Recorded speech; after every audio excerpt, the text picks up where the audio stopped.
The wind blew cold that cloudy morning. On the shoulder of a busy road, a small dog, injured and frightened, curled up beside a puddle of mud.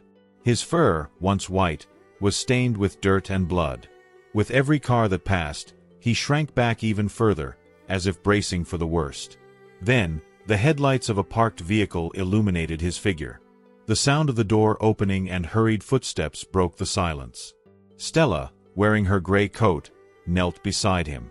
Avelar's gaze was a mixture of fear and plea. Without hesitation, she wrapped him in an old blanket she kept in the trunk and took him home. In that moment, Stella had no idea that this small act of compassion would change her daughter Helena's life in ways she could never have imagined.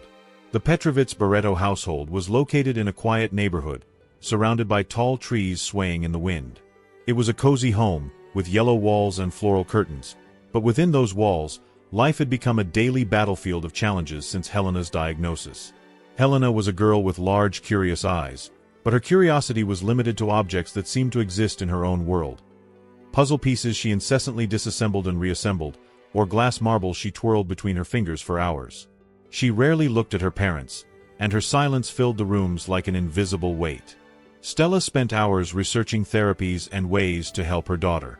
It was common for her to cry quietly at night, next to Roberto, as they discussed whether they were doing enough. They held on to hope, but also a constant fear of being unable to reach Helena in her isolated world. When Avelar arrived, he brought a new energy with him, even though it was initially frail.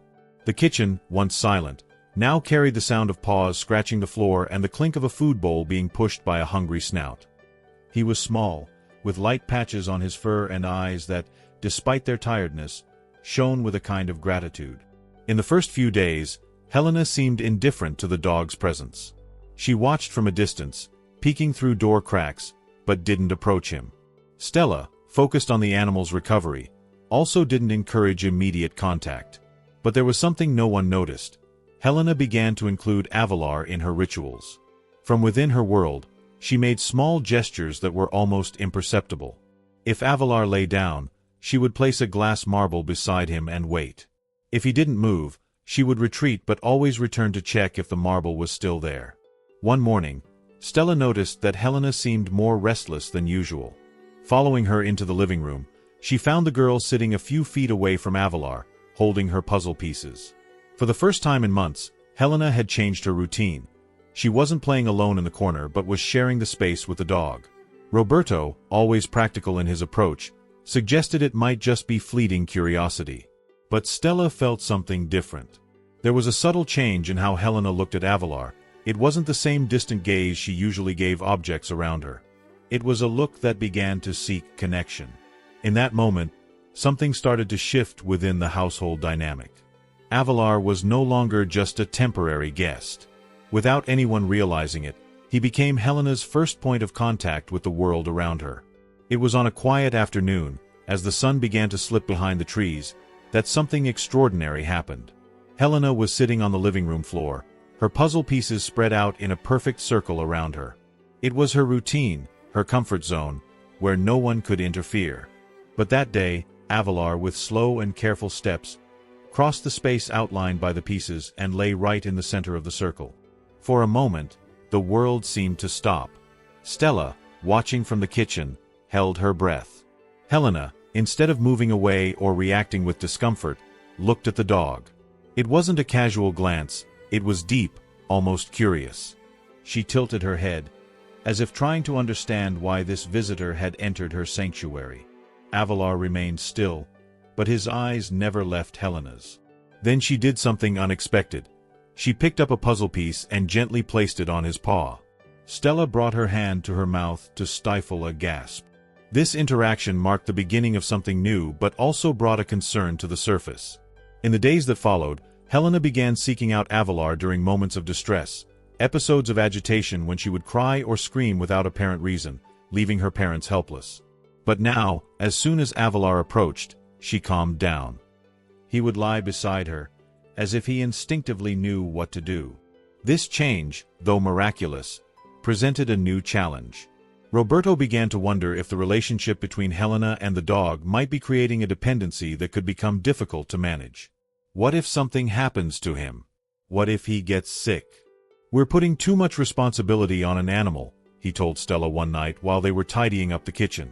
Stella understood her husband's concern but couldn't ignore the impact Avelar was having. Did you see what happened today, Roberto? She touched him. Not just touched him, she chose to be with him. That's never happened before. Despite their doubts, the bond between Helena and Avelar continued to grow. During a park outing, another milestone occurred. Helena saw a group of children playing with their dogs. Normally, she would have moved away, but this time, she held Avelar's leash and walked toward them. Her steps were hesitant but full of intent. When one of the children tried to interact with her, Helena stepped back, but only for a moment. Avelar approached the child, wagging his tail as if to say everything was okay. Helena looked at the dog, then at the child, and finally did something Stella would never have expected. She extended her hand. This progress brought hope but also highlighted the depth of the conflict. Helena's parents knew they couldn't keep Avelar forever. They had decided from the start that the dog would be put up for adoption once he was healthy. However, with each passing day, that decision became harder. Stella and Roberto had long discussions. Roberto believed that, as painful as it might be, the original plan should be followed. She's getting too attached, Stella. We don't know what could happen in the future. But Stella, moved by the bond forming before her eyes, responded firmly. If we take Avelar away from her, we'll be taking more than a dog. We'll be taking the only true connection she's managed to create. Amid this impasse, Helena, unaware of her parents' tension, continued to find comfort in Avelar. In her most desperate moments, when the world seemed too overwhelming for her, he was there. Without words, without judgment, just with his patience and presence. The house, once shrouded in silence and worry, now pulsed with a new energy, an energy that, despite uncertainties, was impossible to ignore. The morning was particularly calm. Sunlight streamed through the half-open curtains in the living room, creating golden patterns on the wooden floor. Helena sat beside Avelar, absent-mindedly stroking his soft fur while holding one of her favorite glass marbles. For Stella and Roberto, watching from the kitchen, it was one of those moments that felt miraculous, so simple yet so full of meaning. Suddenly, without warning, Helena began to cry. It wasn't a normal cry. It was a sharp, intense scream, as if something inside her was breaking. Her parents rushed to her, but Helena had already lain on the floor, her arms covering her face. Stella tried to touch her, but Helena pulled away, her movements erratic. The crisis, something they thought was subsiding, had returned with full force. As Stella and Roberto tried to calm her, Avelar approached. He didn't run, didn't bark. He simply walked slowly to where Helena was, lowered himself beside her, and rested his head on her arm. At first, she resisted, pushing him lightly, but he stayed there, motionless, with infinite patience. Helena kept crying, but something began to change. Her movements, once abrupt and disordered, became slower. She stopped pushing Avelar and finally allowed him to lie closer. Still sobbing, she gripped the dog's fur tightly, as if finding in him an anchor that kept her steady in a stormy sea. Minutes passed, and silence returned to the room. Stella and Roberto, watching closely, didn't know whether to intervene or let the moment unfold. Then Helena did something she had never done before during a crisis. She looked directly at her mother. Her tear-filled eyes met Stella's, and for a moment, it seemed like she wanted to say something.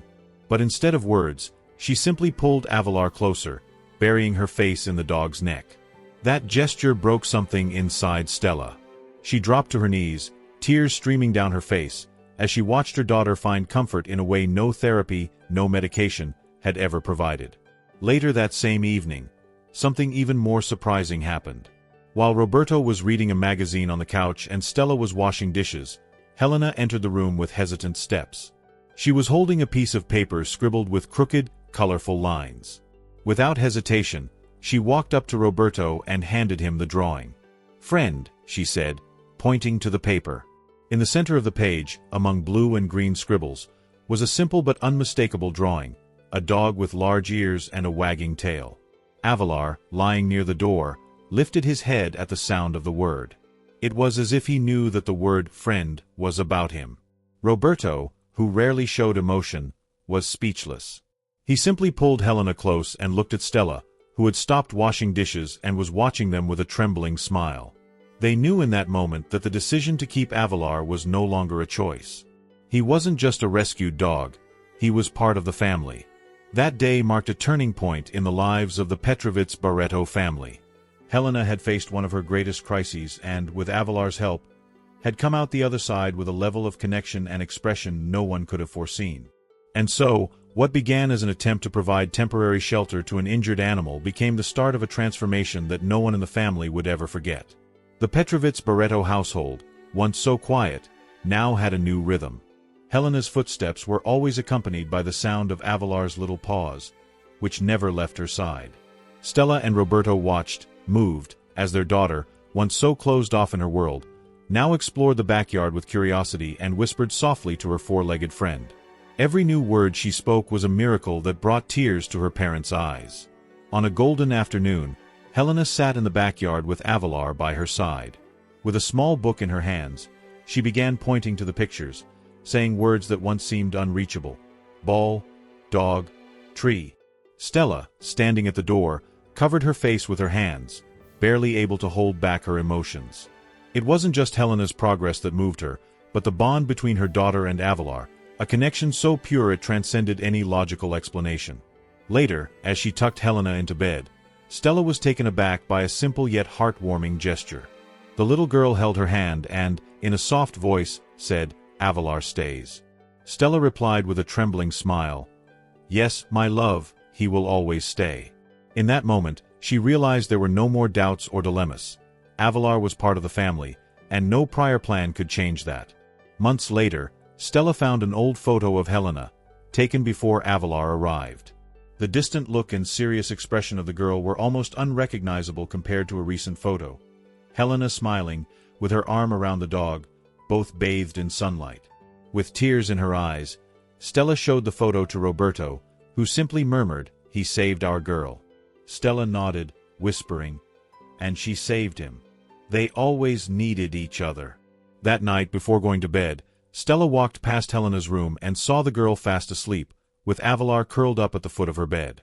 She stood there for a few moments, feeling a peace she hadn't experienced in a long time. "You weren't just a rescue," Stella thought as she looked at the dog. "You were the miracle we didn't even know we needed." With the sound of Helena's steady breathing filling the room and Avelar's gentle presence guarding his little friend, Stella slowly closed the door.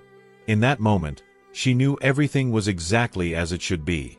The story of Avelar and Helena is proof of the power of unexpected connections. Sometimes, the answers we seek come from the most unlikely places: a stray dog, a moment of empathy. Helena still faces challenges, but now she faces them with a companion by her side. And Avelar, the little dog who was once rescued, found something even greater: a family.